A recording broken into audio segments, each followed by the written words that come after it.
The whole world knows that that Paul Mooney wrote for Richard Pryor, and you don't know? What's wrong with you? Where you been? Was the relationship, was it more personal, or was it like business? Their relationship, total personal. Their relationship was personal. It was business. It was professional. It was creative. Our father was like an advisor to him. People say that there's people saying, was he a writer? He was Richard's writer. 1968, he started writing for Richard Pryor. But you got to understand the kind of, and it's in this book, but you got to understand that the kind of writer he was, because a lot of comedians will hire writers. They will hire writers to work for them, like Jimmy Walker used to do. He hired a lot of writers to work for him, and he not necessarily knew them. He just knew that they were talented. But here, Richard Pryor and our father were friends. Right. So their writing was different. It was like if me and my brother are talking, and we're talking about a concept, and I throw in a joke, and he says, I'm going to use that, then he's using the joke. It's like the joke that Richard used to do that, what's that joke? He said, she was so fine, one of the early jokes, this is back in the 70s. She was so fine, I wanted to suck her daddy's dick. Y'all remember that?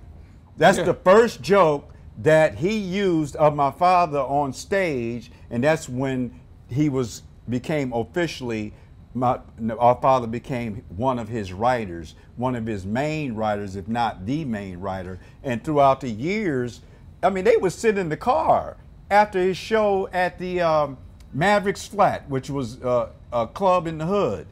Because he brought, when Richard came from Berkeley and he got his conscious awareness and his wake-up call to when he wanted to become another comedian, because before that, all Richard was doing was copying Bill Cosby. That was his idol, being clean in Vegas. And then he was like, said up on stage and had the epiphany, said, fuck that, dropped the mic and left the stage. And then he went to Oakland, California, in the Bay Area, and started getting conscious and finding himself. And that's when he became conscious. That's when he started attracting Paul Mooney, because he was attracted to him in Los Angeles. And this is the thing. Like, some people are out there saying that Paul was riding Richard Pryor's coattails. I'm gonna tell you something. When they first met, our father was so confident in his own presence, and most of the people around Richard were drug addicts, or they were doing drugs. They were, pimps, the prostitutes, or into the wildlife or what have you. And our father was the dude who was like, I'm not doing drugs. And when he didn't do the drugs in their environment, they wanted him to leave. He said, I'm leaving. And Richard Pryor said, no, you stay, brother. And pulled him back in. I want you in here. So talking about riding his coattails, Richard absolutely pulled his coat back in, because he wanted to be his friend, because not only was he kept his head clear, but he was also conscious, and they really hooked in with each other to that conscious piece, that black conscious piece. And Richard was transitioning into that, and then Paul Mooney helped him really expound with that, and that be a center. Stabilizing that energy. Yeah. Because Paul was from Oakland. Yeah. And Paul was radical. And the deep part about that is that Richard loved being around Paul, because Paul was the good guy. Yeah. He did things the right way. We used to watch Richard and Paul write in the living room at our father's house. They would write material for his comedy act. They would also write for shows like for Sanford and Son. It was funny, because Richard would have some Cavassier and some cocaine, and he'd be drinking and sniffing cocaine, and they're writing for the Sanford and Son. Father have his bottle of water. And Richard would be cussing. He'd like, yeah, Fred should say motherfucking shit, goddamn, motherfucking shit. And Paul would be, no, Richard, this is TV. You can't cuss. You have to be clean. So what I'm saying is, and then they would write. Why I say that is Richard, not only was he wrote for him, he was like a muse. He kept him in check on what he could do and what he couldn't do, because he knew he could trust what Paul Mooney had to say. Yeah.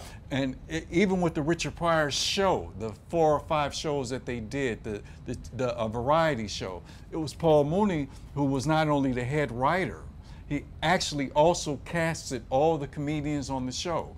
Robin Williams, Tim Reed, Johnny Witherspoon, Sandra Bernhard. Yeah. So why I say this is because why did Richard let somebody that is a second-class hack comic actually be the head writer and cast the show? Because Richard knew that Paul knew what he liked and who he thought, he knew that he would hire the right people that would be funny around Richard Pryor, that Richard would get excited about. So Paul Mooney was that person for Richard. He was that person that he could talk to, that he could trust, and that would come back at him and wouldn't be afraid of his talent, because my father had that high level of talent. Yeah. He didn't mind coming on after Richard. Where when Richard Pryor would go at the Comedy Store, Paul would love to come on after him because he was funny in his own way. The only one that had the courage to do it. Yeah, everybody else was scared. I don't want to come on after Richard. Nobody wanted to come. Robin Williams, David Letterman, nobody wanted to follow Richard Pryor. Our father was the only one who would follow Richard Pryor and had no problem with it, and it developed his chops. Because some people out there are saying that Paul didn't write for Richard, or that, like Paul was just some friend that he was doing a favor for. No. How are you going to allow? Who gonna bring their friend? This is the first time you're on national TV with your own show. Who is going to let just their friend, because I like you, be the head writer and head of casting?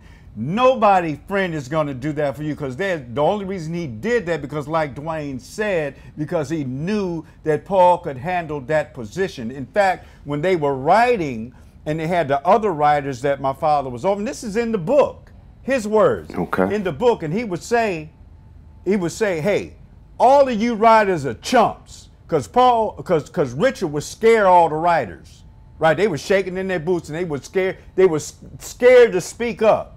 And he said, the only one in here that will tell me no is Paul. The only one who has the courage to say no to me is Paul. That's not funny, Richard. That's not funny. You need to do it this way. Exactly. Okay, he was the only one that Richard would even trust to do the warm-up for the show. He would not. You had Robin Williams, Tim Reed. You had some of the hottest, most talented people in that production. He would not let any of the comedians, any of them, do the warm-up for the show but Paul Mooney, because he knew Paul Mooney had the sophistication, he had the hoodness, he had the combination where he could prepare the crowd to be ready for the show. Because you had to understand, the crowd, the warm-up audience, was a lot of black folks. Yes. So he wanted somebody who related. You got to remember that it's like that joke, when in jail, how does that go? Oh, when you go to jail, this is another joke of our fathers. When you go to jail looking for justice, all you find is just us. That's Paul Mooney. Yeah. That's what Paul Mooney represented for Richard Pryor. You have to understand, we got to get this real clear on the writing. Okay. Richard Pryor and Paul Mooney have two totally different kinds of presentations. Okay? Richard Pryor tells stories of the hood. Paul tells jokes. And then Richard will bring in, Mudbone, and he'll tell stories. Then he'll bring in some conscious jokes. That conscious joke part of Richard Pryor is Paul Mooney. That's where they link up at. Paul Mooney's whole act is conscious from beginning till end. So that's why when we introduce our father to Dick Gregory, that's why they knew each other, but really connected and started touring together, because they both represented the same type of comedy. Yeah. Very conscious, very articulate, strong point of view. So what we're saying is that Richard's and Paul's relationship over the years, it was just a magnificent friendship to watch unfold and watch them create such great work. Right. Did you, when I think about, I just want to be clear on the writing, just to interpret what you guys just laid on us. So your father would like physically write jokes for Richard, or was he just giving him He little would write taglines? jokes. So he would throw jokes out to him. He would give them jokes. He would say, "This is funny. This is not funny." Or like for instance, like when we used to watch him write for Richard Pryor on Sunset. Okay. It was interesting to watch that formulate because our father would be like, you know, when Richard would be on stage, he would watch him, and then they would come off stage, and they would like maybe put the first bit, you know, at the third, and the last bit, put it up front, and add 2 certain lines, and you would watch Paul pitch jokes to Richard on what could be used for the act. So he actually wrote material, but remember, it was based on Richard Pryor's concept. Like, for example, when Richard did an album or was doing an album and he saw a father with a shirt on that said Bicentennial Nigga. Which Paul created. That was Paul's name. Bicentennial year, 1976. Richard said, I want that to be the name of my album.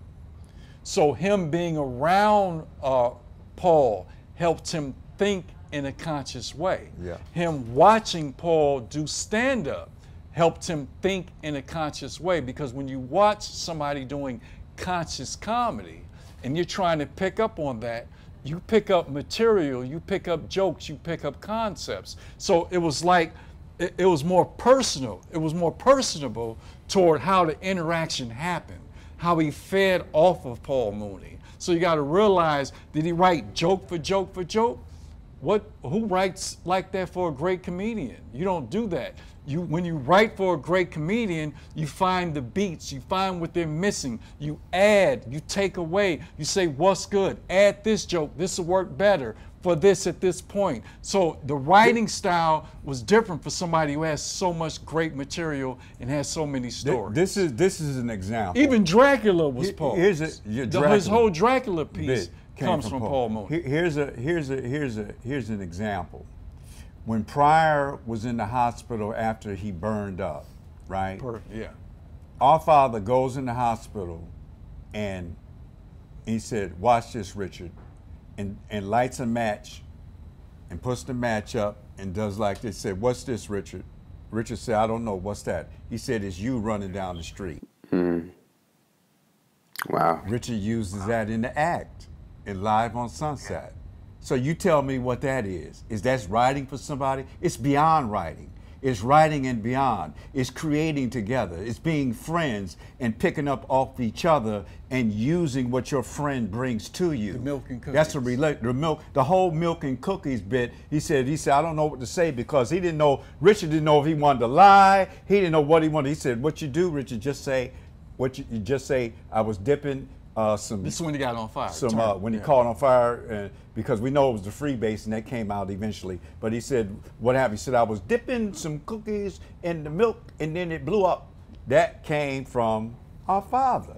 He wrote that. Right. So somebody to say he didn't write for him, he not only wrote for him, but helped him create, and on the show, helped create skits. He was the head writer. How can anybody even say that? The whole world knows that that Paul Mooney wrote for Richard Pryor, and you don't know? What's wrong with you? Where you been? And to say that, anybody who thinks that my father is not a great comedian, ask Dave Chappelle. Dave Chappelle said he's a genius. Ask Eddie Griffin. Eddie Griffin said he's a genius. D.L. Hughley. D.L. Hughley says he's a genius. Ask Marshall Warfield. Eddie Murphy. Sandra Bernhard. Eddie Murphy said it was so deep when Eddie Murphy was Ask David Letterman. When Eddie Murphy was doing his tour, Eddie Murphy said, when he was on the Oprah Winfrey show, Oprah said, who's your favorite comedian, Eddie? And Eddie said, Paul Mooney. And so everybody was like, Paul Mooney said, and then the comedians told Dave Chappelle, Eddie told Dave Chappelle, because Dave Chappelle asked Eddie, why did you have Paul Mooney open for you? And Eddie Murphy told him, because Paul is so good, he makes you work, and I wanted to work.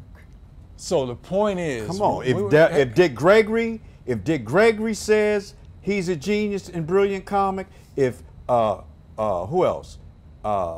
Dave Chappelle says you're a brilliant comic. Even Eddie Robin Murphy says you're a Williams. brilliant comic. Robin Before Williams he says you're a passed. brilliant comic. Who in the hell? And how you gonna compare that with a bodyguard? Yeah. Give me a break. See, you got to understand. Give me a break. See, on the serious side, you have to understand that, as I said before, we said, what is Paul Mooney given to comedy? He's given courage. He's given courage to comedy. To be flat-footed on stage, to talk your truth and not give a